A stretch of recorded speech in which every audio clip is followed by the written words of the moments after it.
Waalaikumsalam. Alhamdulillahirabbil alamin wa bihi nasta'in ala umuri dunya waddin.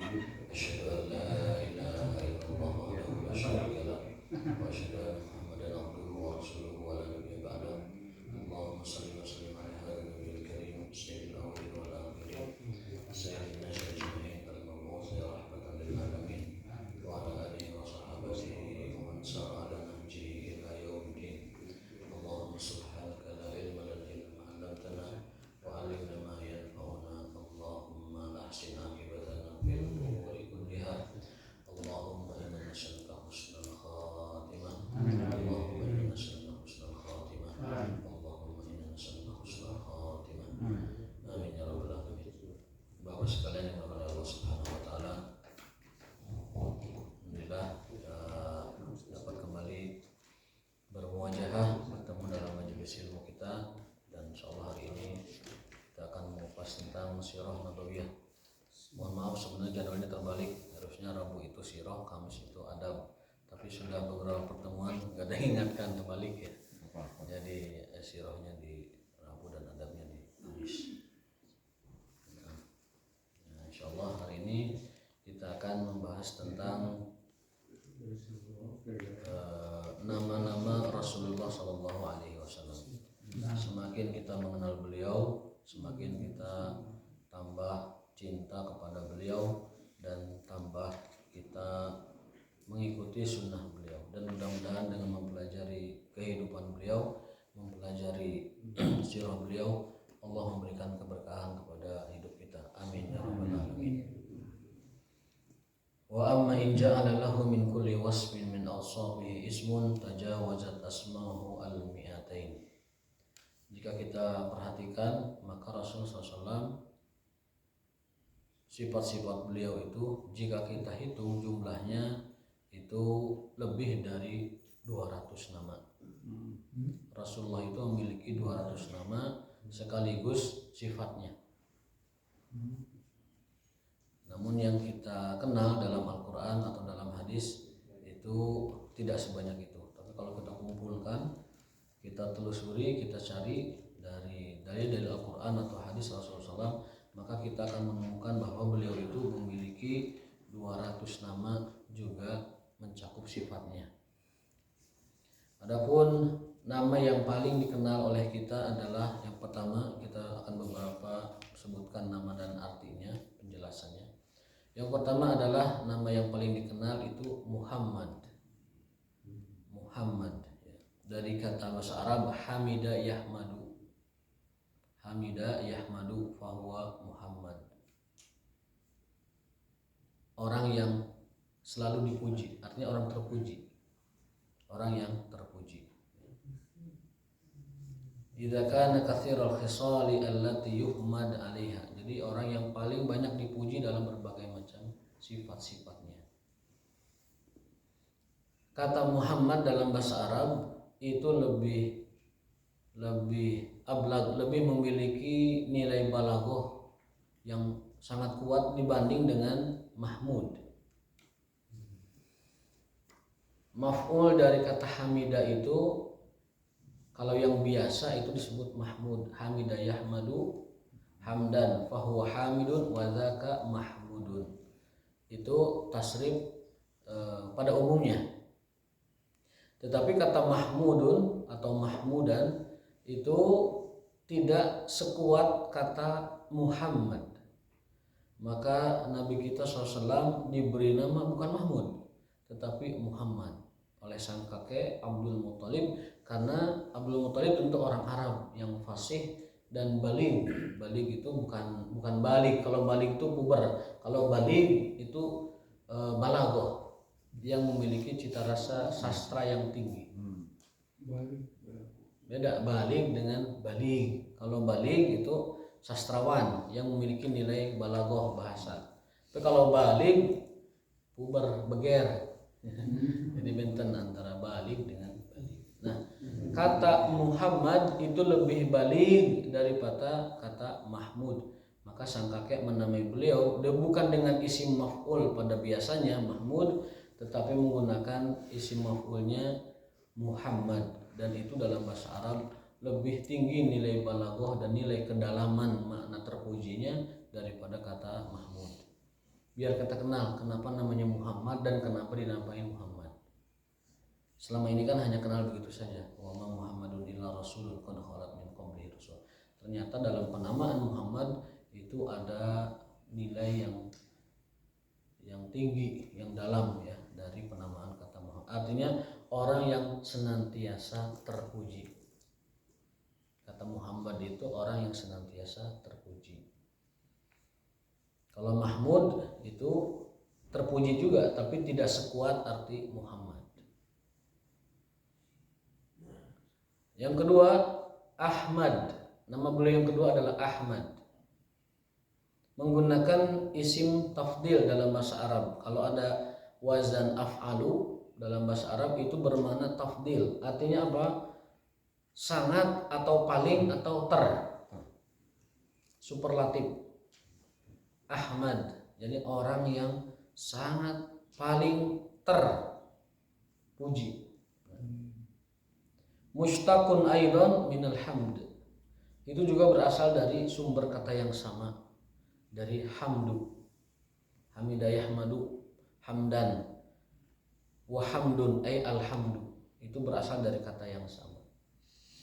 Makanya kalau kita mengenal dalam surat Al-Fatihah Alhamdulillahi Rabbil Alamin, maka Nabi Muhammad SAW namanya berasal dari akar kata yang sama, yaitu Hamida Yahmadu. Dalam hadis disebutkan Afdhalul dzikri la ilaha illallah wa afdhalud du'a alhamdulillah. Kenapa alhamdulillah disebut afdhalud du'a? Karena rupanya doa yang paling ampuh dan mustajab itu adalah dengan banyak memuji dan memujanya. Semakin kita memperbanyak pujian-pujaan dalam doa kita, itu semakin ablagu lil istijabah wa adna au ad'a lil istijabah. Karena Allah itu innallaha yuhibbul mahamid. Allah itu sangat dan menyukai sekali dengan pujian-pujian. Karena dia adalah yang paling berhak dipuji. Jadi kalau kita mengenal hadis tersebut, innallaha yuhibbul mahamid. Allah itu sangat suka apabila dirinya dipuji dan dipuja. Maka dari itu berdoa yang paling afdal adalah dengan alhamdulillah, memperbanyak pujiannya. Karena pada hakikatnya Allah tahu apa yang kita inginkan. Tanpa kita menyebut hajat kita, Allah Maha tahu apa yang kita inginkan.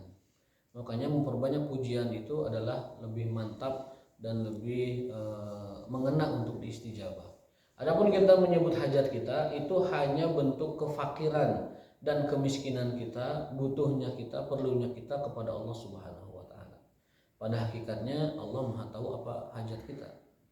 Namun kita sebutkan hajat kita ini sebagai bentuk kerendahan dan juga kelemahan kita akan apa-apa yang kita perlukan, yang kita mintakan dari Allah Subhanahu wa taala.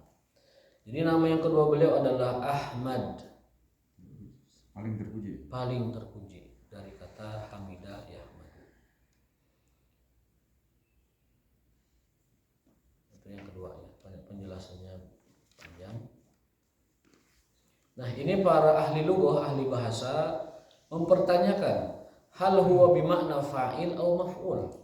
Kata Ahmad itu berfungsi sebagai fa'il, artinya bahwa Nabi kita itu orang yang paling banyak memuji Allah, ataukah maf'ul, atau memang orang yang paling banyak dipuji baik oleh Allah ataupun oleh kita.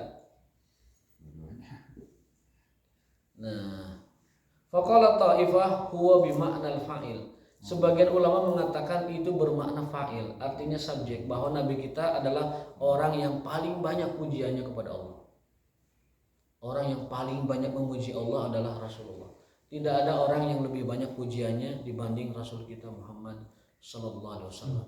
Makanya pantas beliau bergelar bernama Muhammad, beliau mendapatkan fasilitas maqam mahmuda, beliau disebut dengan Ahmad, beliau disebut dengan berakar kata dari hamidah, karena memang orangnya beliau adalah yang paling banyak memuji dan memuja Allah, sehingga pantas beliau dinamakan Ahmad karena paling banyak pujiannya kepada Allah. Nah, maka kita sebagai umatnya berusaha mengikuti jejak beliau, berakhlak dengan akhlaknya beliau. Kalau beliau adalah orang yang paling banyak memuji Allah, maka kita pun umatnya harus banyak memuji Allah Subhanahu wa taala. Agar setidaknya mendekati atau berusaha berupaya sampai kepada makna Ahmad itu. Kita adalah semuanya Ahmad, tetapi bukan Ahmad Rasulullah, namun orang yang berupaya berusaha untuk banyak memuji Allah Subhanahu wa taala. Innallaha yuhibbul mahamid. Sesungguhnya Tuhan kita Allah sangat menyukai pujian-pujian. Afdhalud doa alhamdulillah. Afdhalul dzikri la ilaha illallah. Jadi tiap hari berbanyak la ilaha illallah dan alhamdulillah. La ilaha illallah dan alhamdulillah.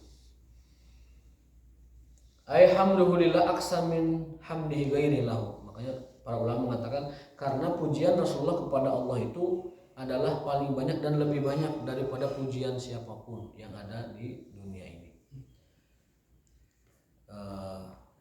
Sehingga dinamakan juga beliau itu Ahmadul Hamidin. Ahmadul Hamidin, orang yang paling banyak pujian di antara orang-orang yang memuji beliau SAW. Jadi kalau sekarang ada orang yang dengan pujian tertentu, dengan sanjungan tertentu, baik yang ada dalam Al-Quran atau dalam hadis atau mungkin buatan-buatan mereka sendiri, sebanyak apapun mereka memuji dan lain sebagainya, itu tidak akan pernah mengalahkan banyaknya pujian Rasulullah Muhammad kepada Tuhannya Allah Subhanahu wa taala. Jadi kalau kita mau mencari siapakah orang yang paling banyak berzikir dan memuji Allah, ya Rasulullah. Maka orang yang paling berhak diikuti dalam pujian dan zikirnya adalah Rasulullah. Tolak ukurnya itu. Kita ingin menjadi orang yang az-zakirin wa az-zakirat, beliaulah orangnya. Kita ingin menjadi orang yang Ahmadul Hamidin, beliaulah orangnya. Maka tiru saja beliau dalam segala macam gerak-geriknya, dalam segala macam ucapnya, sehingga kita menjadi orang yang ahlul dzikri au az-zakirina wa az-zakirat. Tidak perlu melirik kanan kiri, tidak perlu melirik ke belakang ke depan, sudah langsung saja kita melihat dan mencontoh Rasulullah sallallahu alaihi wasallam. Karena beliau adalah Ahmadul Hamidin, orang yang paling banyak memuji dan menyanjung Allah Subhanahu wa taala. Wa qala ba'duhum, dan sebagian ulama mengatakan itu maf'ul. Artinya maf'ul itu objek. Maksudnya orang yang paling banyak dipuji dengan sifat-sifat mulianya. Ya. Nah, alal maf'ul, tetapi yang paling rajih kata para ulama adalah makna Ahmadu itu tafdil. Tafdil yang artinya adalah beliau orang yang paling banyak memuji Allah Subhanahu wa taala. Itu yang paling rajih. Jadi kalau ditanya apa arti Ahmad, itu Ahmad bisa bermakna fa'il yang banyak memuji, bisa juga bermakna yang banyak dipuji, artinya dengan sifat-sifat mulianya. Tetapi para ulama lebih menguatkan makna yang pertama. Kenapa disebut Ahmad? Karena beliau adalah orang yang paling banyak memuji Allah Subhanahu wa taala. Dan penamaan Ahmad itu ada dalam Taurat dan Injil. Dalam Taurat itu namanya Muhammad. Jadi Taurat sudah mengkabarkan bahwa nanti akan ada nabi yang turun di akhir masa yang namanya adalah Muhammad. Nah, kalau dalam Injil nama beliau disebutnya dengan sebutan Ahmad. Min ba'di ismuhu Ahmad. Itu dalam Injil disebut Ahmad. Dalam Taurat disebut Muhammad.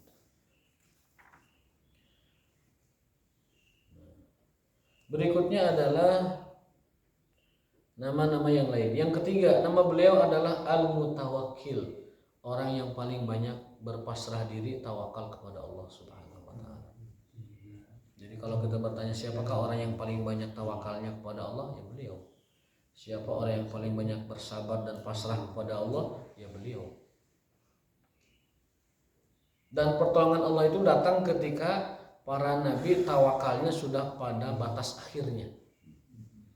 Waktu kajian kemarin atau sebelumnya kita membahas bahwa saat para rasul itu putus harap, putus asa, maka datanglah pertolongan Allah Subhanahu wa taala. Dengan berdasarkan firman Allah taala, hatta idza stai'asa rusulu wa dhannu annahum qad kudzibu ja'ahum nasruna. Saat para rasul itu istai'asa itu putus asa. Makanya sudah dari bahasa Indonesia istai'asa, putus asa. Istai'asa, putus asa. Saat para rasul itu putus asa, putus harap dengan dakwahnya kepada umatnya itu, wazannu annahum qad kudzibu, dan mereka yakin betul bahwa mereka itu didustakan. Ja'ahum nasruna, baru datanglah pertolongan Allah. Jadi kalau kita sekarang belum ditolong Allah, ya memang belum putus asa kita ya. Kenapa kita belum putus asa? Dan canana usahana ge. Usahanya belum apa-apa.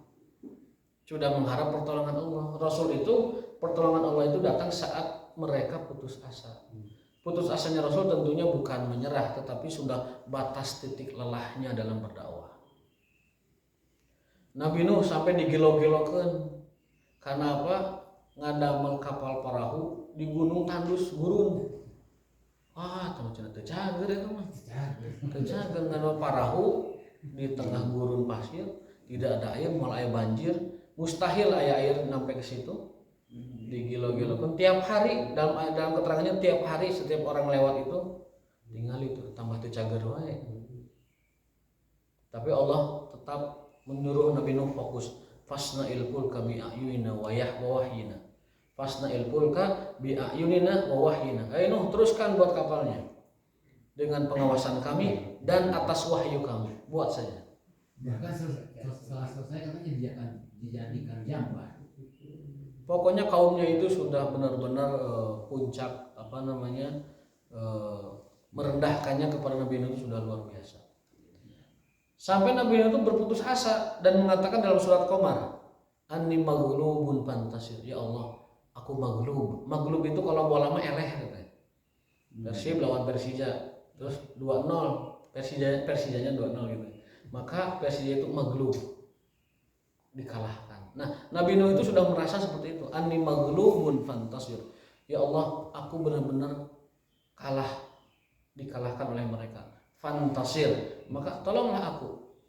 Langsung Allah menyatakan, ya ardu bla'i ma'aki, hai bumi keluarkan airmu, wa yas-sama'u aqli'i, dan seterusnya.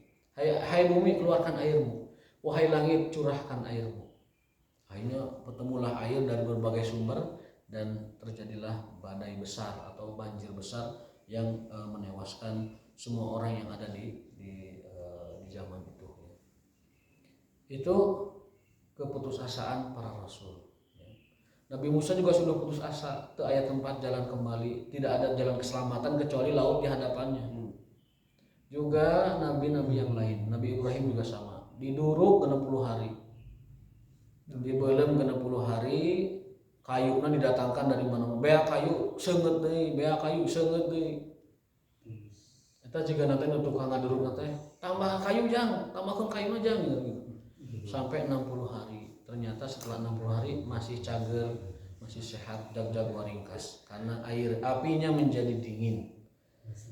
Itu puncak keputusasaan Ibrahim ketika dihadapan dengan Namrud. Jadi rata-rata para rasul itu diberikan pertolongan saat mereka sudah pasrah dan merasa dikalahkan oleh kaumnya. Tos teu aya daya upaya, baru datanglah pertolongan Allah Subhanahu wa taala.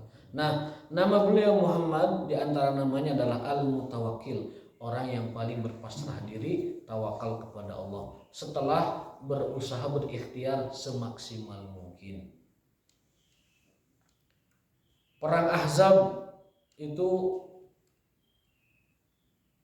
sudah puncak-puncaknya usaha manusia itu. Ngagali parit, Pak, bayangkan, ngagali parit ya, supaya tidak terjangkau oleh musuh. Kemudian berkemah di situ. Sudah tidak lagi ada yang bisa dilakukan kecuali bertahan di tenda-tenda sambil menunggu orang yang berani masuk ke parit lalu dihabisi. Para sahabat menceritakan bahwa saat itu di malam itu kami mau buang hajat pun gak berani. Mencekamnya situasi Khandaq itu, perang parit itu, sampai mau keluar hajat pun gak berani. Kudu duaan, kudu tiluan. Mencekam sekali. Itu sudah puncak kepasrahan manusia kepada Allah SWT. Akhirnya Allah tolong, bantu Rasulullah dengan cara mengirimkan angin, topan, puting beliung lah bahasa kitanya, menghancurkan orang-orang Quraisy, orang kafir, dan tenda-tenda mereka sehingga mereka lari bubar ya, meninggalkan daerah Khandaq. Hadisnya adalah Qara'tu fit Taurati. Abdullah bin Amr pernah membaca dalam Sahih Bukhari ya. Dalam Sahih Bukhari terdapat suatu riwayat Abdullah bin Amr mengatakan qara'tu fit Taurati. Aku pernah membaca kitab Taurat. Sifat Nabi sallallahu alaihi wasallam adalah Muhammadun Rasulullah. Abdi wa Rasul. Ini kitab Taurat ya. Ini kitab Taurat yang diriwayatkan oleh Abdullah bin Amr lalu sampai kepada Imam Bukhari dan mencatatkannya dalam kumpulan hadis sahih. Dalam Taurat tertulis begini, Muhammadun Rasulullah. Muhammad adalah utusan Allah. Jadi orang Yahudi tahu betul bahwa Nabi nanti terakhir namanya Muhammad. Dan dialah utusan Allah. Tetapi saat Muhammad lahirnya itu bukan dari turunan Ishak, bukan dari bangsa mereka, mereka menolak. Geuning Nabi teh ti orang Arab, bukan dari kita orang Ibrani, bukan dari keturunan Yahudi. Mereka menolak. Padahal Taurat sudah jelas-jelas dibaca oleh para sahabat. Di Taurat itu Muhammadun Rasulullah, abdi wa rasuli, samaituhu al-mutawakkil. Ya. Muhammad adalah Rasulullah, utusan Allah, hambaku dan rasulku, utusanku. Aku menamakannya, kata Allah dalam Taurat, aku menamakan dia atau dirinya dengan nama al-mutawakkil.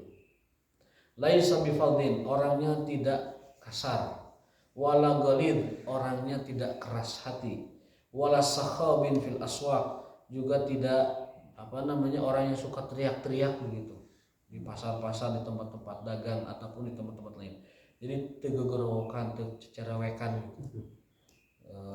Kan itu kan mengurangi muruah sebenarnya orang seperti itu ya. Wala yajzi bisayyi'ati sayyi'ah, tidak pernah membalas keburukan dengan keburukan serupa. Bal ya'fu wa yasfah, bahkan beliau adalah yang paling banyak memaafkan dan juga menghapus kesalahan-kesalahan orang lain, memaafkan, mengampuni, melebarkan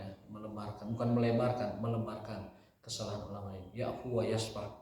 Walan aqbidahu hatta uqima bihil millatal auja, kata Allah, aku tidak akan mencabut nyawanya, mengambilnya ke hadiratku, kata Allah, sampai dia sukses berhasil menegakkan millatal auja, meluruskan agama yang bengkok dari aslinya ya, karena agama itu satu dari zaman Nabi Adam, terus zaman Nabi Nuh, Nabi Ibrahim satu, yaitu tauhid. Lalu bergesernya waktu, berjalannya waktu sehingga berubah menjadi melenceng dan bengkok ke sana kemari. Nah, Rasulullah diutus di umat yang akidahnya sudah melenceng dari akidah Hanifiyah Ibrahim alaihissalam. Bi an yaqulu la ilaha illallah, ini dalam Taurat. Artinya apa? Artinya tugas utama para rasul itu sebenarnya hanya satu, yaitu menegakkan la ilaha illallah. Adapun yang lain-lain adalah turunan-turunan dan cabang-cabang dari induknya la ilaha illallah.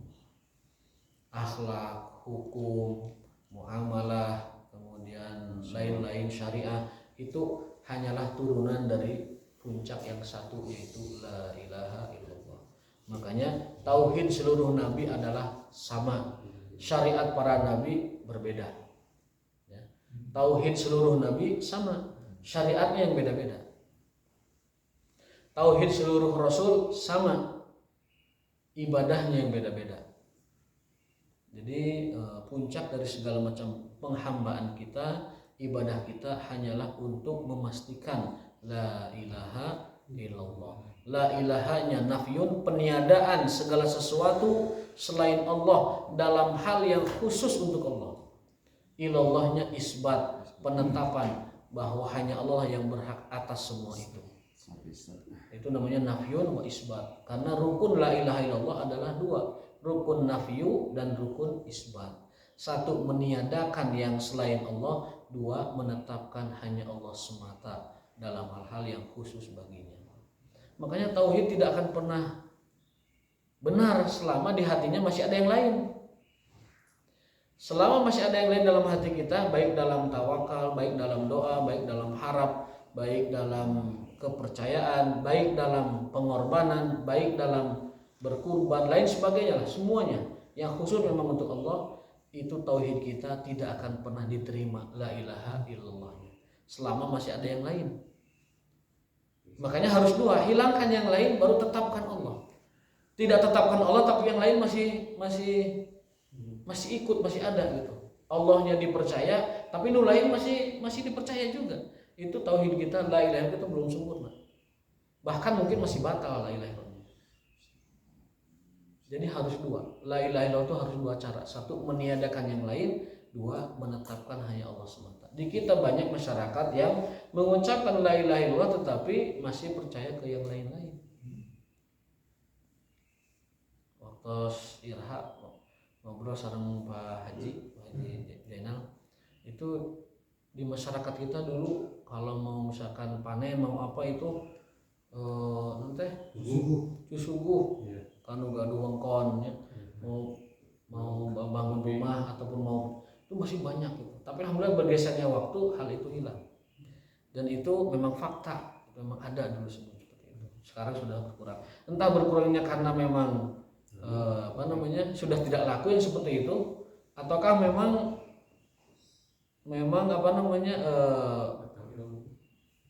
sudah tahu ilmunya gitu. Mudah-mudahan sih yang kedua, karena memang tahu ilmunya bahwa itu merusak tauhid kita. Masih ada di beberapa perkampungan mau bangun rumah itu motong dulu apa gitu ya, kemudian ditanamkan itu kepalanya. Masih ada yang mau panen itu susuguh, masih ada setelah panen itu susuguh lah di goah supaya biasa teh itu berkurang dan lain sebagainya. Ayah seperti itu. Dulu Ya dulu, sekarang mah sudah orang tuanya yang dulu udah nggak ada, mungkin sudah berkurang ya, sudah berkurang. Tapi itu faktanya dulu. Dan sebagian masyarakat mungkin masih ada, di masyarakat yang masih kolot mungkin masih ada. Nah itu khawatirnya itu adalah menggugurkan la ilaha illallah. Karena la ilaha illallah itu harus diilmui, fa'lam, berilmulah tentang apa? La ilaha illallah. Allah memerintahkan kita mengilmui la ilaha illallah. Karena itu puncak ilmu. Puncak ilmu adalah ilmu tentang la ilaha illallah. La ilaha peniadaan, illallah penetapan.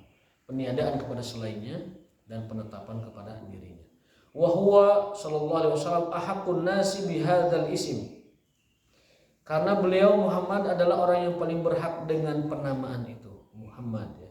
Li'annahu tawakkala 'ala Allah fi iqamatid din. Karena modal beliau menegakkan agama Islam, modal beliau mendakwahkan Islam adalah tawakal.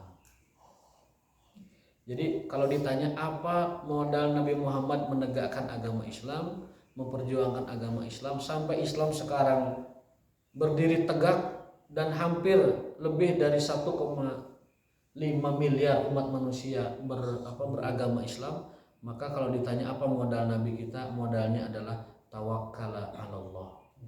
Nabi kita bertawakal kepada Allah.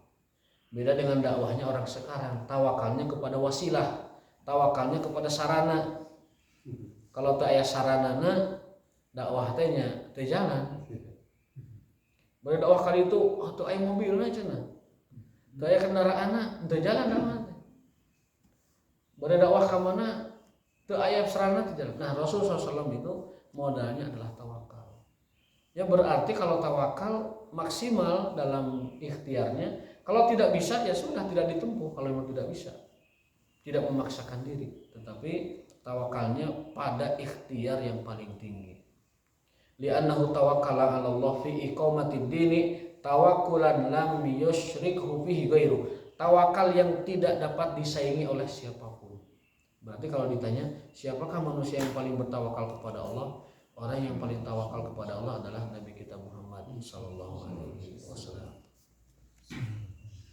mencakup sabar ya, tawakal. Mencakup, tawakal itu semuanya udah kecakup. Sabarnya, telatennya, taraptinya, profesionalnya, sungguh-sungguhnya, kemudian keikhlasannya, bebeakannya, itu tawakal. Bukan pasif. Jadi makna tawakal yang sesungguhnya, makna tawakal yang sesungguhnya.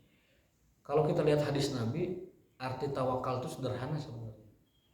Dalam hadis, man tawakkala 'ala Allah haqqa tawakkulihi la razaqahu Allah kama yarzuqut tayra taqdu himasan wa taruhu bitanan.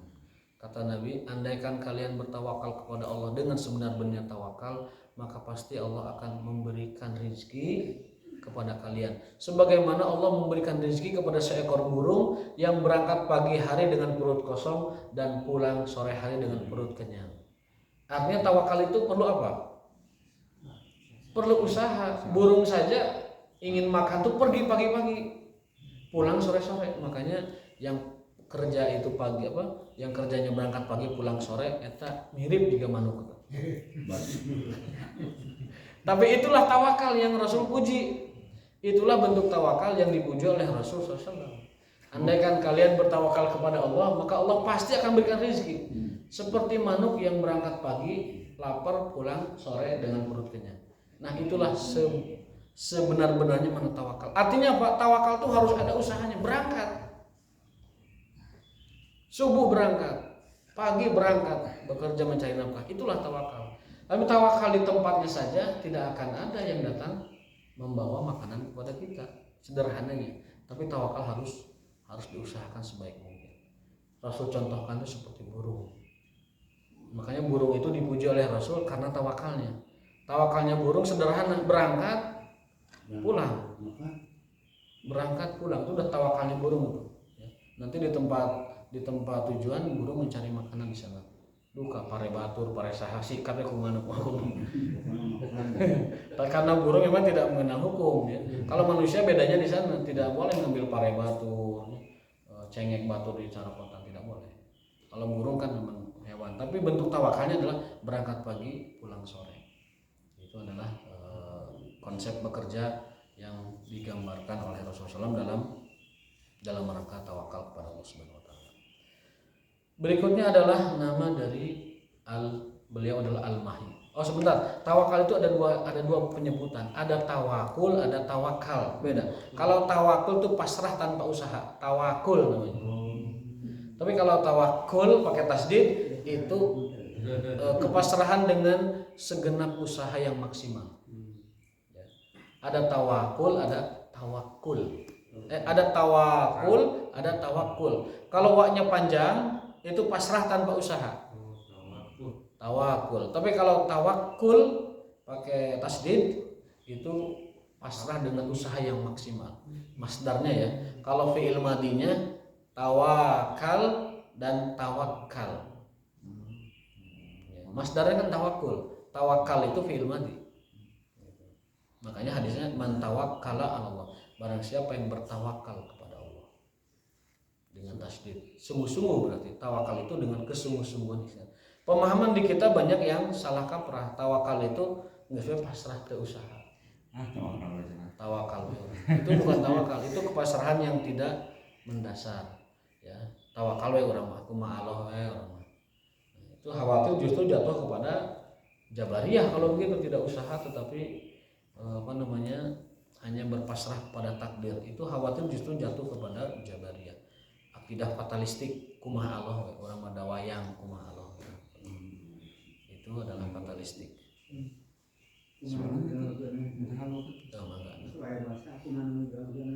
Kumaha yang di atas, kumaha nu kawasa. Padahal nu kawasanan ditahna usaha kan. Kumaha nu kawasa. Umar bin Khattab pernah melihat seorang sahabat itu waktu duha itu batu maka pasar mah tuh pada pulang ada waktu dicarek pakai tongkat kan ini mana ini inna sama alatum tiru dhahaban wala fiddah. Berangkat sana ke pasar karena langit tidak pernah menurunkan hujan emas. Karena langit tidak pernah menurunkan hujan emas. Pergilah sana ke pasar, usaha di sana. Jadi Umar bin Khattab tidak suka melihat seorang muslim malas-malasan. Orang pergi ke pasar usaha dia tidak disukai. Ada juga kisah seorang ditegur Nabi katanya yang sama ibadah terus. Ceritanya katanya siapa yang ngasih makan saudaranya. Ya. Saudara kamu lebih mulia dari kamu. Jadi orang yang berusaha itu yang menafkahi saudaranya yang ibadah itu kata Nabi lebih mulia orang yang memberi nafkah atau memberinya kehidupan daripada yang banyak ibadah itu. Maka dari itu Rasulullah SAW memberikan motivasi kepada orang yang bekerja mencari nafkah itu lebih besar agar selalu menjaga ya usaha dia mencari nafkah dibanding orang yang duduk saja beribadah menanti bantuan dari orang lain. Tetapi walau begitu, yang namanya betul jiwa tawakal itu memang harus ada. Meskipun tidak dengan usaha, jiwa tawakal tetap ada, harus, karena kepada siapa lagi tawakal. Kisahnya itu Imam Malik dengan Imam Syafi'i, karena kan bertemu kan berguru. Jadi Imam Malik itu pernah menguji ketawakalan. Beliau duduk dan kepada muridnya, Imam Syafi'i kan muridnya, berguru kepada beliau. Kata Imam Malik, siapa yang benar-benar pasrah hatinya kepada Allah, itu pasti akan Allah beri rezeki, meskipun dia tidak kemana-mana. Imam Syafi'i nggak percaya. Pergi dapat apa? Akhirnya, sebentar Imam, saya akan buktikan. Imam Syafi'i pergi ke pasar, ya. Dalam cerita lain pergi ke nyari kayu gitu, nyari kayu dikumpulkan segala macam, dijual dapat uang. Lalu Imam Syafi'i datang kepada Imam Malik membawa sebungkus roti, lalu mengatakan, wahai Imam, wahai guru, lihat apa arti tawakal antara saya dengan Anda. Anda duduk di sini tidak dapat apa-apa. Saya tawakalnya dengan ikhtiar, nyari kayu, kemudian saya jual, saya dapat batiknya. Ini saya dapat nih. Anda tidak tahu apa. Kata Imam Malik, ini saya dapat roti. Saya dapat roti ini kan. Artinya apa? Artinya tawakalnya engkau dengan mencari rezeki, engkau dapatkan, dan tawakalnya saya dengan berpasrah kepada Allah, saya juga dapat dikirim roti. Hanya bedanya saja, yang mencari makna tawakal dengan usaha jauh lebih banyak pahalanya dan mulia di sisi Allah, menyelamatkan dari kehormatan dirinya. Beda dengan orang yang bertawakalnya hanya menerima dari orang lain. Dua-duanya sama tawakal, tetapi nilai tawakalnya berbeda. Imam Malik pada kasus itu hanya untuk mengajari muridnya bahwa orang yang bertawakal dengan usaha jauh lebih mulia di sisi Allah daripada orang yang bertawakal tidak dengan usaha. Meskipun orang yang bertawakal tidak bekerja pun tetap akan dapat rezekinya, karena Allah menjamin rezeki setiap makhluknya. Siapa yang Allah ciptakan, itu Allah sudah siapkan rezekinya dengan cara apapun dan dengan jalan manapun. Tetapi bagi yang ingin mendapatkan pahala dan keutamaan, tentunya tawakal yang dengan usaha itulah yang diberkahi dan diberikan ridho oleh Allah Subhanahu wa taala. Bisa nggak tadi dipahami Allah memberikan rezeki kepada dua kelompok pemikir lah, tadi kalau disebut pemikir, dua kelompok keyakinan. Tawakal yang dengan doa saja, dengan ikhtiar itu, tapi kadarnya akan berbeda-beda, bisa nggak begitu? Jadi kalau seseorang itu berikhtiarnya luar biasa, kerja keras, dia Allah akan beri lebih banyak. Tapi kalau yang salah kadarnya, ya dibedain lagi salah kadarnya gitu. Ada nggak apa keterangan begitu? Itu kita dapat maknai dalam pemaknaan takdir. Takdir kan ada dua ya. Jadi yang namanya takdir kauni itu tidak berkenaan dengan Allah ridho Allah atau Allah tidak ridho. Kalau takdir syar'i itu berkenaan dengan ridho Allah atau tidak ridho Allah. Pengantaran nerimanya. Ya, tadi orang yang misalkan pasrah menunggu rezeki dari Allah, ya itu bukan berarti Allah ridho sama dia ketika dia diberi rezeki. Ya, bisa jadi Allah yang ridhoi itu yang berusaha tadi. Ya. Kenapa dia diridhoi? Karena Allah memerintahkan usaha. Dalam hadis disebutkan Nabi Daud itu tidak pernah makan kecuali dari hasil jerih payah tangannya. Padahal beliau seorang nabi. Ma'akala Daudun qattun illa min amali yadi. Nabi Daud seorang raja. Bapaknya Nabi Sulaiman. Artinya Nabi Daud itu ayahanda Sulaiman. Raja, kemudian menguasai dan lain sebagainya. Apapun yang dia inginkan pasti dia dapatkan. Namanya juga raja dan besar rajanya. Yang mengalahkan Goliat itu, Jalut ya. Wa qatala Daudu Jalut. Tapi untuk makan dan untuk keluarga, Nabi Daud tidak pernah makan dari kerajaannya. Dia berusaha sendiri, bikin sendiri. Makanya dalam hadis Nabi SAW bersabda, Allah memuliakan Nabi Daud karena beliau tidak pernah makan kecuali dari hasil jerih payah tangannya. Meskipun dia seorang raja yang sangat mungkin bisa makan dari kerajaannya, tapi beliau tidak mau seperti itu. Dia harus membuat, harus bekerja dan makan dari situ. Apa pekerjaannya? Pekerjaannya adalah al-haddad, sebagai tukang besi. Jadi membuat baju besi, membuat kampak, membuat yang berkaitan dengan besi lah seperti itu. Nah, makannya dari situ. Padahal dia seorang raja. Dalam kitabnya disebutkan di dalam syarah Mukhtasar Sahih Bukhari disebutkan bahwa meskipun beliau seorang raja agung, raja besar yang kaya raya, tetapi untuk makannya beliau harus buat dulu baju besi dijual baru makan dari situ. Nabi Daud alaihissalam. Ayeuna moal aya gitu Pak. Moal aya mampu yang menjadi raja, wah pokoknya yang daharan sikat. Gitu kan. Pernah dengar baca hadis tak katanya Rasulullah mencintai 3 jenis pekerjaan, 1 jiroah pertanian, 2 sonaah keterampilan, 3 tijaroh katanya. Nah, itu dalam kitab Fathul Mu'in. Benar nggak? Dalam kitab Fathul Mu'in, dalam kitab Fathul Qadir juga disebutkan. Itu disebutkan bahwa afdalu al-makasib, sebaik-baik kasab adalah 3. Yang pertama az-ziraah, agrobisnis, pertanian. Yang kedua adalah as-sinaah, manufaktur, pabrik, produksi. Keterampilan. Yang ketiga adalah Tijaroh. at-tijarah, perdagangan. Perdagangan ya. Jadi kalau itu jalan mencari rezeki kasab, ya kasab itu 3, pertanian, kemudian industri atau produksi dalam skala kecil atau besar, yang ketiga adalah perdagangan. Itu adalah pintu-pintu rezeki. Jadi bekerja atau tauzib ya, itu sebenarnya kalau untuk mencari rezeki ya lebih besar dari yang tadi 3 itu. Makanya dalam hadis lain tis'a asyharu abwabi rizki itu adalah fitijarah, bahwa 9 dari 10 pintu rezeki itu dari usaha. Nah, usaha ini dibagi 3, usaha pertanian, usaha manufaktur, tadi industri produksi, dan usaha perdagangan. Kalau mau menempuh yang masih muda, mungkin yang masih bisa berkarir dalam bisnis, tempuhlah apa yang disarankan dalam kitab tersebut. termasuk hilirisasi kan. Hilirisasi Hilirisasi berarti Jadi, itu masuknya kemana tuh? di Bagiannya smelter diproduksi dulu, turunannya. bukan bahan mentah diekspor, Oh iya betul. tapi diolah dulu, Diolah dulu ya. baru Olah dulu berarti masuknya manufaktur ya. Iya. Pengolahan itu berarti mengikuti saran dari Ya. Fathul Mu'in itu, dan kitab Fathul Mu'in. Nah, ya itu baru 3 nama Nabi SAW: Muhammad, Ahmad, Mutawakkil. Nanti ada lagi selebihnya Al-Mahi, Al-Hashir, Al-Muqaffa, Al-Aqib, dan seterusnya. Itu ada dalam hadis. Namun kita jarang mengetahuinya, Pak. Nama-nama ini kita tidak mengetahuinya. Karena apa? Karena memang kita minim mempelajari sirah beliau. Minim sekali. Kalau mau mempelajari ya sepintas-sepintas dari media. Nabi SAW pernah begini, Nabi SAW pernah begini dalam YouTube atau dalam Instagram. Sepintas-sepintas kita mempelajari sisi hidup beliau SAW. Jarang ada orang yang mau mempelajari dari A sampai Z peri kehidupan beliau SAW. Buktinya apa? 200 nama kita nggak kenal. Bahkan yang nama-nama utama saja 10 atau 20 kita nggak kenal. Karena apa? Karena kita tidak pernah belajar sirah secara serius dari A sampai Z.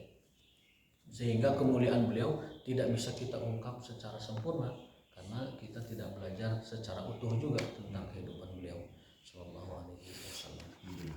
Maka ada yang tanya, silakan. Blue Bell ini Itu kan baru 3, baru 3 ya. bukan nggak sampai 10 gitu. Ya, besok bersambung. Oh, bersama. Pastikan di channel dan di gelombang yang sama gitu. Saya mintanya juga ya, nama-nama Rasul itu nama apakah juga mencakup sifat Rasul yang katanya sidik, fatona, Tabligh, amanah gitu. Nama masuk tidak gitu? sifat itu masuk ke nama-nama Rasul juga nggak? Masuk. Jadi yang 4 itu nanti include dari yang 200 ini. Tetapi 200 pun oleh Ibnu Qayyim dalam kitab ini tidak disebut semua. Hanya beberapa nama pokok yang yang dikenal oleh masyarakat tentang beliau. Jadi para masyarakat zaman sahabat mengenal nama-nama itu. Hanya karena kita terpaut ribuan tahun dari masa sahabat, nu kenal nate nah Muhammad jeung Ahmad 2. Muhammad sareng Ahmad. Bisa jadi nama Ahmadnya sebagian masyarakat terkenal kata nama nabi kita. Kenal teh satu aja Muhammad. Padahal nama beliau itu ada banyak gitu. Yang paling dikenal Ahmad. Sebagian mengenal Ahmad, sebagian tidak. Tapi yang paling umum dikenal adalah Muhammad. Padahal Allah menyebutnya dengan nama-nama. Kadang Allah menyebutnya Ahmad, kadang Allah menyebutnya Muhammad. Adapun Rasulullah itu gelaran beliau. Kalau Hamid Hamid nama Allah. Marwah. Innallaha ghaniyyun hamid, Asmaul Husna. Nama Asmaul Husna. Kalau nama orangnya Abdul Hamid. Ya sekalian Muhammad Abdul Hamid lah. Jadi pas gitu ya. Bin Ahmad. Ada pepatah Arab itu yang viral di Instagram itu. Wa kaifa akhsyal faqr wa ana Abdul Ghani. Bagaimana mungkin aku takut kefakiran, kemiskinan, padahal aku adalah hamba dari Allah yang Maha Kaya. Itu di Sudan mah ditulis itu dina apa dina elam dina rongsokan ditulis dina segala macam warung teh. Kaifa akhsyal faqr wa ana Abdul Ghani. Bagaimana mungkin saya takut miskin? Ada orang di tukang truk teh mata. Ada orang Di kita mah di tukang truk teh indit tunduh teh indit butuh. Tunggu jandamu. Ada tunggu jandamu. Ada lagi yang apa namanya? Pokoknya tidak inilah tidak. Tapi ada yang bagus juga. Ada yang bagus, saya pernah sering melihat bikin tulisannya. Gawe mah sampingan. Salat nu inti mah. Salat itu inti, gawe mah sampingan. Aya di kieu kieu. Nyiar milik bari calik, nyupiran maksudnya. Nyiar milik bari calik. Berarti Ustaz tiap ini teh macam kali kuat. Oh, jadi seueur perbendaharaan kata lebat ka ditu. Aya nyiar milik bari calik gitu saya kata. Ya, salah. Teh bala humiku mau taufiq kunaika. Udah, kamu besok habis. Orang mau bubar. Saya ini sedikit aja. Dia diceritakan kan Nabi Ibrahim 60 hari. 60 hari. Ya, kalau Suluh nanti mana gitu. Nabi Nuh itu membuat kapal itu ada diceritakan ya berapa tahun gitu, berapa lama. Waktu proses membikinnya. Bikinnya Itu apakah juga dia membikinnya itu sendiri atau dibantu sama Yang lain-lain. pengikutnya gitu. Iya. Ada nggak cerita? Kalau tentang lamanya Nabi Nuh membuat kapal pasti ada, cuman saya belum pernah membacanya. Ya. Mudah-mudahan nanti kalau ada bagiannya kita bisa sampaikan. Berapa lama Nabi Nuh membuat kapal? Tetapi Nabi Nuh membuat kapal itu memang ulama menafsirkan. Ada firman Allah, fasna'il fulka bi ayunina wa wahyina. Buatlah bahtera itu dengan pengawasan kami dan wahyu kami. Nah, makna pengawasan kami itu ada yang mengartikan dibantu malaikat. Oh, Ya, dibantu malaikat ya. Dan tentunya para pengikutnya membantu karena mereka adalah murid-murid Nabi Nuh, tentunya secara logis pasti membantu gurunya membuat bahtera. 40 orang ya. Dibantu membuat bahtera. Teman lamanya selesai berapa? Tidak diketahui, nanti kita sampai berapa lamanya. Tapi kalau Nabi Ibrahim memang ada riwayat beliau itu dalam satu riwayat dibakar 40 hari. Dalam riwayat lain dibakar 60 hari. Bea kayu tambah deh, sampai 60 hari. Salah. Allah taala alam bi muradihi wa Allah taala bisawab. Wassalamualaikum warahmatullahi wabarakatuh.